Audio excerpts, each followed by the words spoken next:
ഇപ്പോൾ നടക്കാൻ പോകുന്ന ലോക്സഭാ തിരഞ്ഞെടുപ്പിൽ ഇത്തവണ കേരളത്തിൽ മികച്ച വിജയം നേടുക എന്നത് ഇടതുപക്ഷത്തെ സംബന്ധിച്ചും UDFിനെ സംബന്ധിച്ചും അതിനിർണായകമാണ്.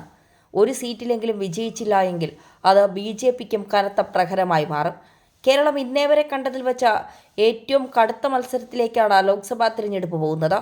തീർച്ചയായും സംസ്ഥാനത്തെ 20 മണ്ഡലങ്ങളിലും അതിൻ്റെ വീറും വാശിയും പ്രകടമാകും. രാജ്യത്ത് തന്നെ കഴിഞ്ഞ തിരഞ്ഞെടുപ്പിൽ കോൺഗ്രസിന് ഏറ്റവും കൂടുതൽ MPമാരെ സംഭാവന ചെയ്ത സംസ്ഥാനമാണ് കേരളം. 2019 അതേ വെല്ലുവിളി മറ്റു സംസ്ഥാനങ്ങളിൽ കോൺഗ്രസ് നേരിടുന്നതിനാൽ കേരളത്തിലെ വിജയം ആവർത്തിക്കേണ്ടത് ആ പാർട്ടിക്ക് അനിവാര്യമാണ്. 2019 UDF സീറ്റ് നിർണയം ആവർത്തിച്ചാൽ കോൺഗ്രസ് 16 സീറ്റുകളിലും മുസ്ലിം ലീഗ് 2 സീറ്റിലും RSPM കേരള കോൺഗ്രസിലെ ജോസഫ് വിഭാഗവും ഓരോ സീറ്റിലുമാണ് മത്സരിക്കുക. ലീഗ് 3-ാം സീറ്റിന് വേണ്ടി പിടിമുറിക്കാൽ മാത്രമാണ് ഈ നിലയിൽ മാറ്റം വരികയുള്ളൂ. ഇടതുപക്ഷത്ത് CPM 15 സീറ്റുകളിൽ മത്സരിക്കുമ്പോൾ CPI 4 സീറ്റുകളിലാണ് മത്സരിക്കുക.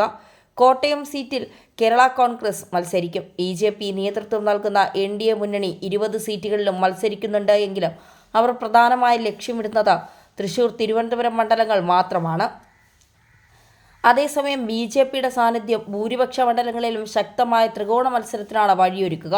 തൃശൂരിലും തിരുവനന്തപുരത്തുമായി കേന്ദ്രീകരിച്ച കൂടുതൽ BJP ദേശീയ നേതാക്കളും ഇത്തവണ കേരളത്തിൽ ക്യാമ്പ് ചെയ്യും. ഇടതുപക്ഷത്തിനെ മുഖ്യശത്രുവായി കണ്ട് കളം നിറയ്ക്കാനാണ് UDFും BJPയും ശ്രമിക്കുന്നത്. രണ്ടുപേരുടെയും പ്രധാന പ്രചരണ വിഷയങ്ങളും ഒന്നു തന്നെയാണ്. മുഖ്യമന്ത്രിയും മകൾ വീണ വിജയനെ മുൻനിർത്തി കടന്നാക്രമിക്കാനാണ് പ്രതിപക്ഷത്തിന്റെ തീരുമാനം. വീണ വിജയന്റെ IT സ്ഥാപനമായ എക്സാലോജിക് CMRL ഇടപാടിലെ അന്വേഷണം കേന്ദ്ര ഏജൻസിക്ക് വിട്ടുകൊണ്ടുള്ള ഉത്തരവാണ് ഒരേ സമയം UDFും BJPയും ആയുധമാക്കുക. തിരഞ്ഞെടുപ്പ് പ്രചാരണം ശക്തമാകുന്ന ഘട്ടത്തിൽ ഈ കേസിൽ വലിയ ഡെവലപ്മെന്റ് ഉണ്ടാകുമെന്നും അത് തിരഞ്ഞെടുപ്പ് പ്രചാരണത്തിന്റെ ഗതിയെ തന്നെ മാറ്റിമറിക്കുമെന്നും BJP നേതൃത്വം പറയുന്നു. ഇതേ കണക്കുകൂട്ടലിൽ തന്നെയാണ് UDF മുന്നോട്ട് പോകുന്നത്.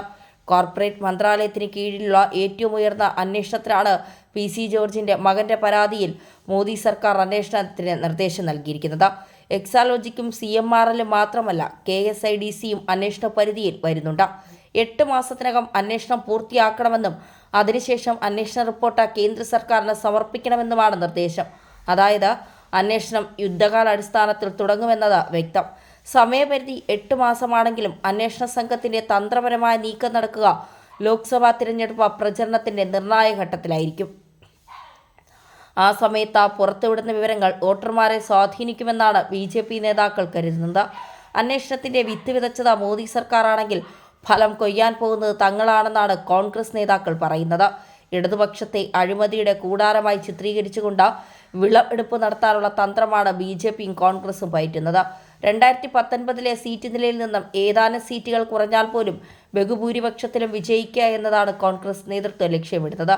അത് സംഭവിച്ചാൽ നിയമസഭാ തിരഞ്ഞെടുപ്പിന് മുൻപ് തന്നെ UDF എന്ന സംവിധാനം തകരുമെന്നും നേതൃത്വം ഭയപ്പെടുന്നുണ്ട്. BJPക്കാകെ 2 സീറ്റ് ലഭിച്ചില്ലെങ്കിൽ 1 സീറ്റെങ്കിലും വിജയിക്കണമെന്നത് അഭിമാന പ്രശ്നമാണ്. അതിനുപോലും സാധിച്ചില്ല എങ്കിൽ മോദിയുടെ കേരളത്തിലെ ഗ്യാരണ്ടിയും അതോടെ തീരും. അത്തരമൊരു സാഹചര്യത്തിൽ സംസ്ഥാന BJP ഘടകം തന്നെ പിരിച്ചുവിടാനും BJP കേന്ദ്ര നേതൃത്വം തയ്യാറാകും. അതിനുള്ള സാധ്യതയും വളരെ കൂടുതൽ തന്നെയാണ്. തൃശൂരിൽ പ്രധാനമന്ത്രി പലവട്ടം പറന്നിറങ്ങിയത് തന്നെ സുരേഷ് ഗോപിയെ ജയിപ്പിച്ചെടുക്കാനാണ്. ഇനി കേന്ദ്രപ്പട വരാൻ പോകുന്നതും ഇതേ തൃശൂർക്ക് തന്നെയാണ്. എന്നിട്ട് പോലും വിജയിക്കാൻ സാധിച്ചില്ലെങ്കിൽ അതോടെ കേരളത്തിലെ പ്രതീക്ഷ മോദി അവസാനിപ്പിക്കേണ്ടി വരും. സ്വപ്ന സുരേഷിനെ മുൻനിർത്തി കഴിഞ്ഞ നിയമസഭാ തിരഞ്ഞെടുപ്പിൽ തൊടുത്തുവിട്ട ആരോപണങ്ങളുടെ മുന ജനങ്ങൾ തന്നെ ഒടിച്ചു കളഞ്ഞതും പിണറായി വിജയന്റെ നേതൃത്വത്തിൽ വീണ്ടും തുടർഭരണം സാധ്യമായതും ചൂണ്ടിക്കാട്ടിയാണ് ലോക്സഭാ തിരഞ്ഞെടുപ്പിനെയും ഇടതുപക്ഷം അഭിമുഖീകരിക്കാൻ പോകുന്നത്. അവരുടെ സകല സംഘടനാ സംവിധാനവും ഇതിനായി തയ്യാറാണ്. 15 സീറ്റിൽ കുറയാതെ നേടുമെന്നാണ് ഇടതുപക്ഷ നേതാക്കൾ അവകാശപ്പെടുന്നത്. വേട്ടയാടുന്ന എല്ലാ ഘട്ടത്തിലും ജനങ്ങൾ ചെങ്കൊടിക്കൊപ്പം നിന്ന ചരിത്രം തന്നെയാണ് ഇടതുപക്ഷത്തിന്റെ ആത്മവിശ്വാസം വർദ്ധിപ്പിക്കുന്നത്.